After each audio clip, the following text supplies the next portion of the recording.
Hi, this is Jeff Rivera with the Jeff Rivera Morning Show, and I have an amazing guest with me today. His name is Mr. Gary Vaynerchuck, one of my absolute favorite thought leaders and gurus in marketing and social media.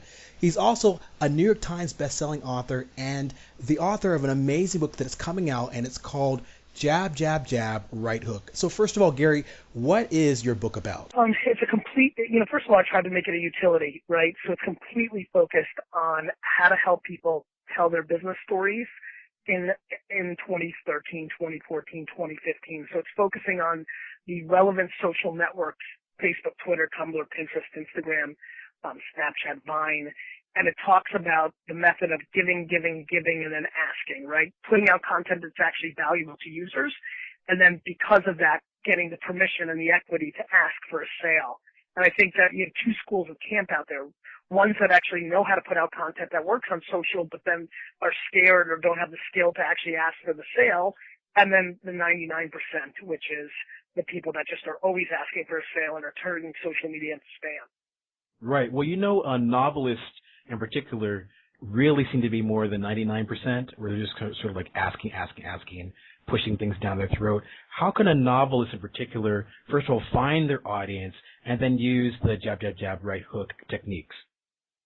There's two ways to find your audience. One, produce great content and be the honey and let the bees come to you. Or two, if you don't have that scenario, go and hang out with the bees where they are, right? And so Facebook, Pinterest, Instagram, Vine, great places to put out content and kind of at some level hope the serendipity of the way the internet actually works. People find your stuff and start sharing it. Number two is where Twitter's so special.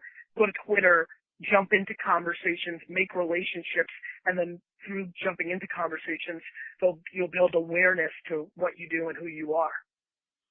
You have really been promoting Snapchat quite a bit, and I was talking to my intern today, and because she's about that age, she's about 19, but I asked her, like, what is Snapchat exactly, and do you really use it? Because Gary's been talking about it, and she said, that she doesn't use it a lot, but a lot of her high school friends do use it.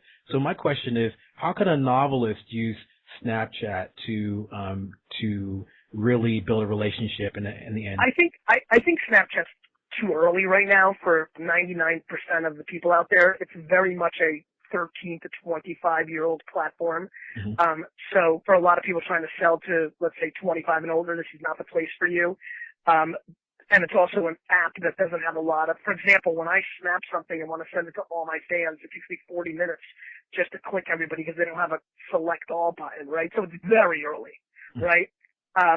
But it's an incredible platform because people are paying attention to the snap. And that's what the business we're all in, the attention business.